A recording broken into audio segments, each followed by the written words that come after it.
When you go shopping for a new crossover or an SUV, you ever notice you start to yawn? That's because there's a whole slew of the usual suspects out there. A bunch of Highlanders, Explorers, CR-Vs, and RAV4s. They're excellent and top sellers for a reason, but it's kind of hard to find out which one's yours in a parking lot. How about something a little different? The top 7. Couldn't fit them in 5. Hottest crossovers and SUVs. How do I define that?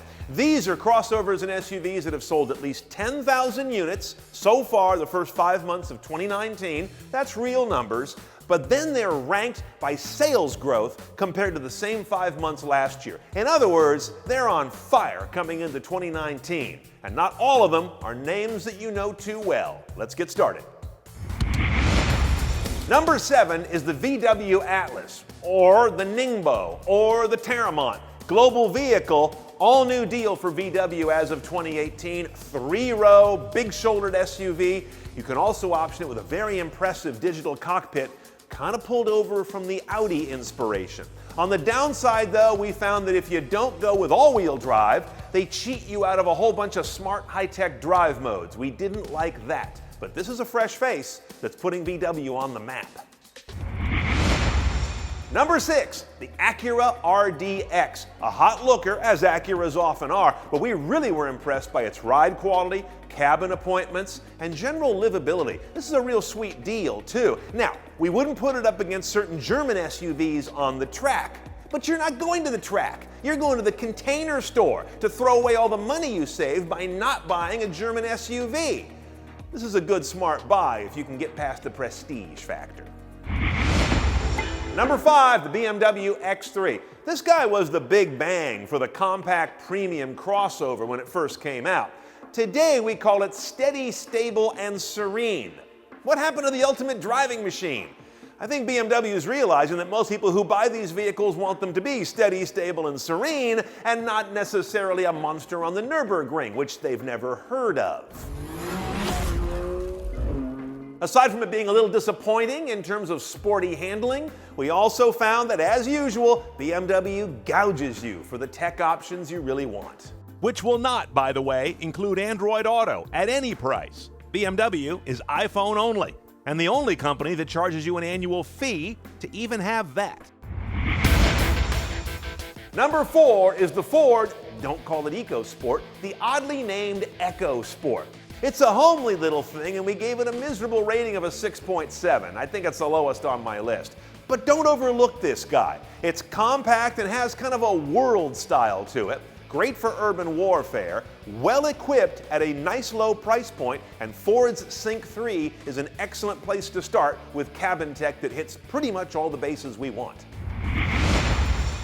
Number 3, the Ford Expedition. By no means an unheard of name, very well known, but really refreshed in its most recent incarnation. A great looker, great power, great technology and cabin appointments, and a really good roadshow score. This guy's firing on all of its cylinders. The smart money looks at getting a loaded one of these in platinum trim instead of an Escalade or a Navigator.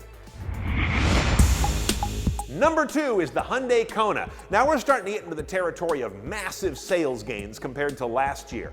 This guy, unfortunately, was summarized by ROADSHOW as a smart buy with a wacky face. Okay, so we're not off into gorgeous territory, but you're going to get a really great value here. A stout turbo engine that we found really delivers, and as usual, Hyundai's good on the cabin tech. They were an early adopter of Android Auto and CarPlay.